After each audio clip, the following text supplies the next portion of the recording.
Vamos falar aqui sobre Apocalipse 1:11. Diz o seguinte: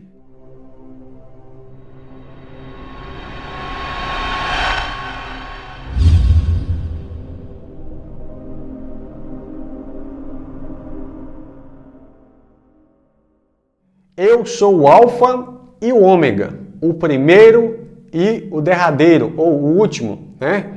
E o que vês, escreve num livro. Aqui você tem uma ordem para escrever num livro o Apocalipse. É claro, você vai ver várias ordens para que seja escrito esse livro, né? E ele diz o seguinte: e envia, escreve isso num livro e envia para 7 igrejas. Você vai ver, as igrejas são as igrejas que estão na Ásia: a Éfeso, Esmina, Pérgamo, Tiatira, Sardes e Filadélfia. Aí você fala assim: por que ele envia essas cartas para as igrejas da Ásia? Aquele ambiente ali do Oriente Médio, mais especificamente a Turquia. Essas igrejas tinham influência nas suas regiões, né? E aí o Senhor começa a corrigir detalhes ali importantes. Nenhuma delas Deus fala: eu sei que o trono de Satanás está nessa cidade, que é Pérgamo. E aí você vê a importância de trabalhar ali aquela região.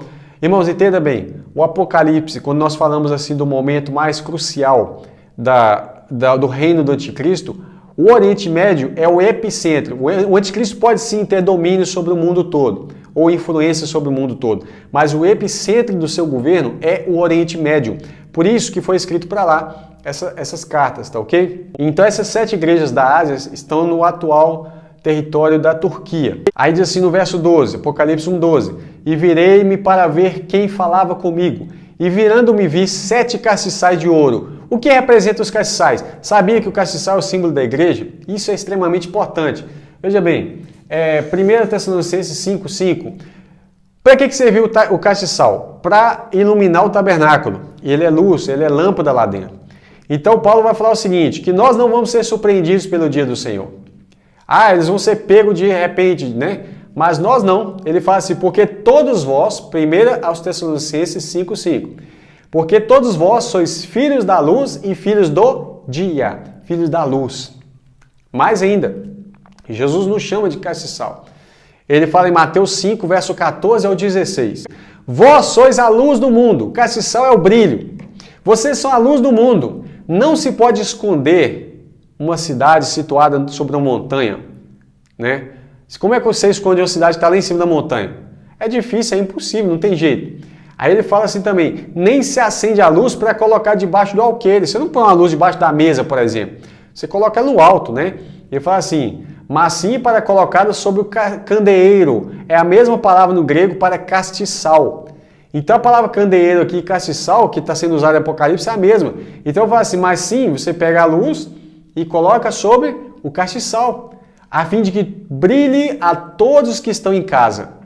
Assim brilhe a vossa luz diante dos homens, para que vejam as vossas boas obras, e glorifique a vosso Pai que está no céu. Ou seja, nós só vamos brilhar não quando nós acreditarmos em Jesus, mas quando nós praticarmos. Jesus fala: aquele que me ama, guarda ou obedece os meus mandamentos. É falso aquela pessoa que diz que ama, mas que não guarda os mandamentos do Senhor. E aí, quem são esses castiçais? É a igreja, o símbolo da igreja castiçal. Tá?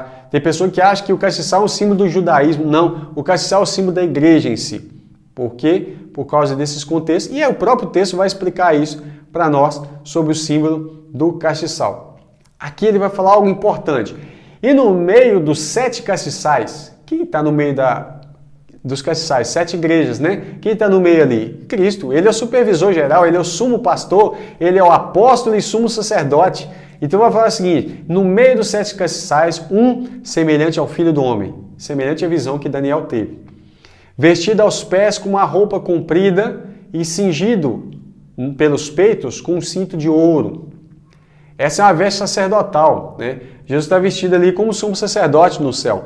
Você vai ver a descrição da veste sacerdotal completa em Êxodo 28, tá ok? Então diz assim, eu vou ler um resumo, que eu peguei vários textos de Hebreus, eu vou citar os versos para você anotar. Hebreus 2:17, Hebreus 3, verso 1, Hebreus 4, verso 14 e verso 15, Hebreus 5, verso 5 e verso 10, Hebreus 6, verso 20, Hebreus 7, verso 26, Hebreus 8, verso 1 e Hebreus 9, verso 11. Então, juntando isso, eu fiz uma frase dos textos que eu peguei e fui montando aqui. Temos um grande apóstolo e sumo sacerdote dos bens futuros. Esse é Jesus. Segundo a ordem de Melquisedeque. Esse sumo sacerdote não é da tribo de Levi, ele é da tribo de Judá. Porém, essa tribo não tinha sacerdócio, não tinha nada prescrito disso na lei. Ele recebe a ordem de Melquisedeque.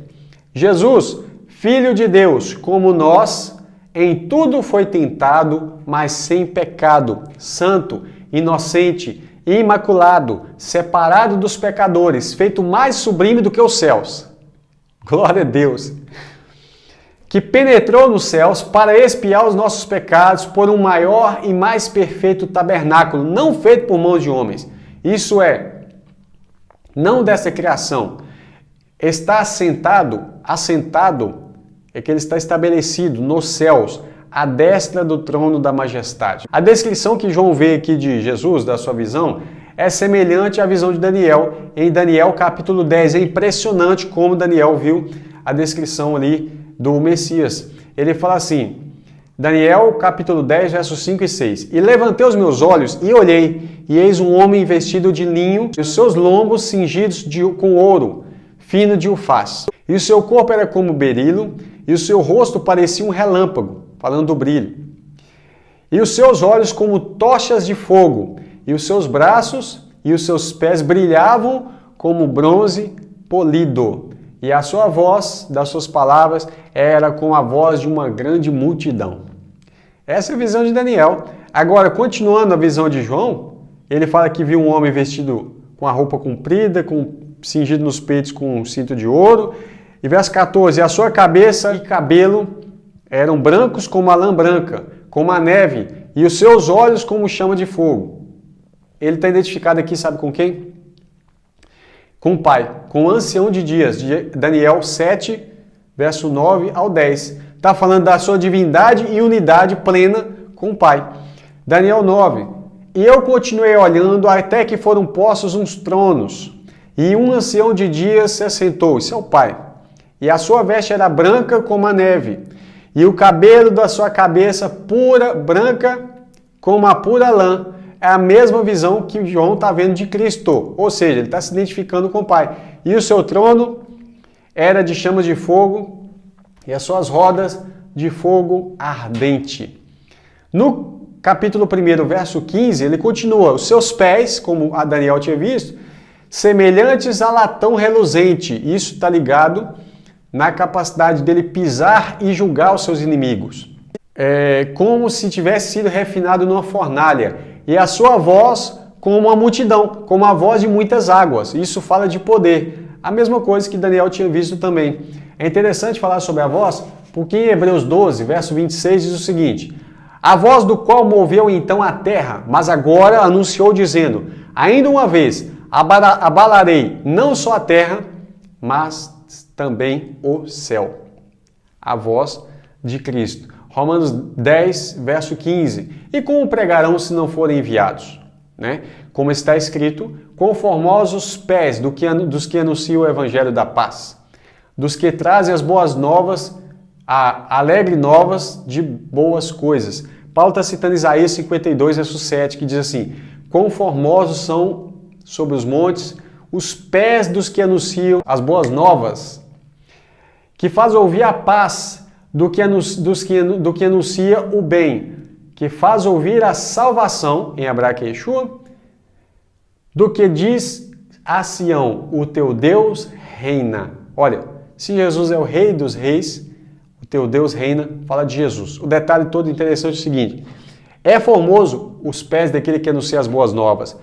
Quem é o principal anunciante das boas novas? Jesus. E por isso seus pés são formosos, são como latão reluzente, brilhando, como se tivesse sido refinado numa fornalha.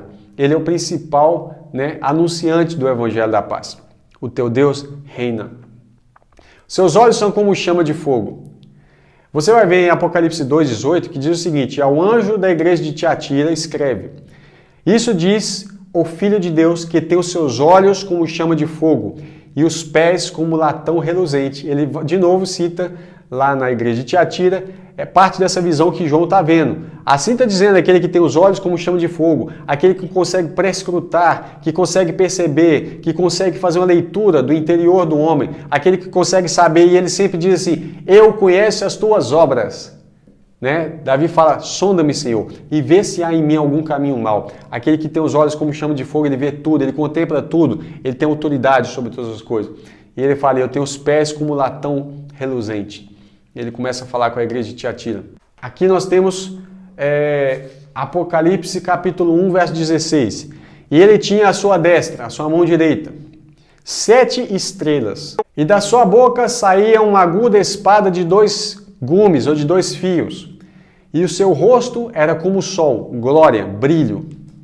Ele diz, quando na sua força resplandece.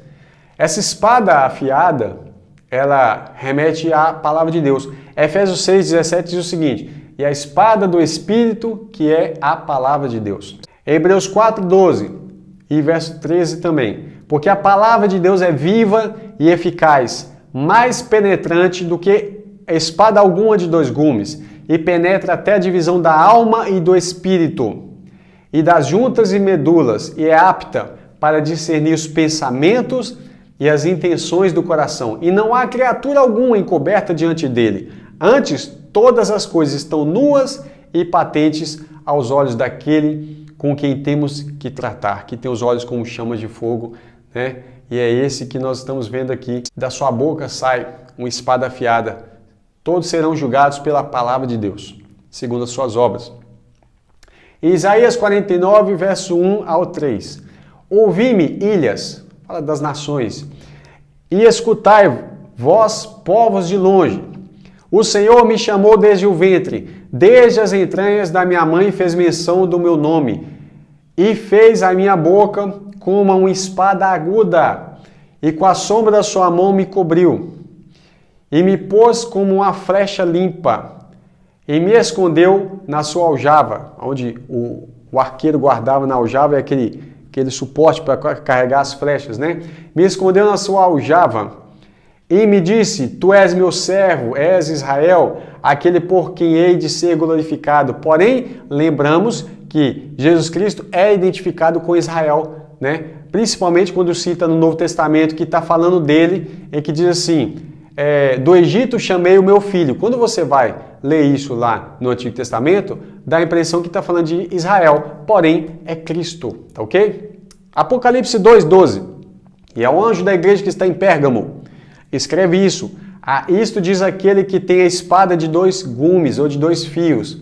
Então só para você ver que ele aparece para João no capítulo 1 e depois ele vai se apresentando como esse para as outras igrejas. E no final, em Apocalipse 19, verso 11 ao verso 16, eu vou ler alguns pedaços, que fala que ele aparece, é aquele que é o fiel, como ele se apresentou no capítulo 1, né? É a testemunha fiel, e que os seus olhos eram como chamas de fogo, que é o cavaleiro do cavalo branco, em Apocalipse 19, verso 11 ao 16, e vai falar que ele está vestido de uma veste tingida de sangue, e o nome que se chama é o Logos de Deus, ou o Verbo de Deus, ou a Palavra de Deus, né? E seguindo os exércitos no céu em cavalos brancos, vestidos de linho fino, branco e puro. O linho fino representa a justiça dos santos. E da sua boca saía uma espada afiada, uma espada aguda, né? E aí, para ferir com ela as nações. E ele as regerá com vara de ferro. Ou seja, a partir desse momento que ele vem como cavaleiro do cavalo branco, ele também vem para reger as nações, para governar as nações. E aí inicia-se, então, o tão majestoso milênio. Ele mesmo é o que pisa o lagar do furor, do vinho do furor da ira do Deus Todo-Poderoso, e no manto e na sua costa tem escrito Rei dos Reis e Senhor dos Senhores. Amém?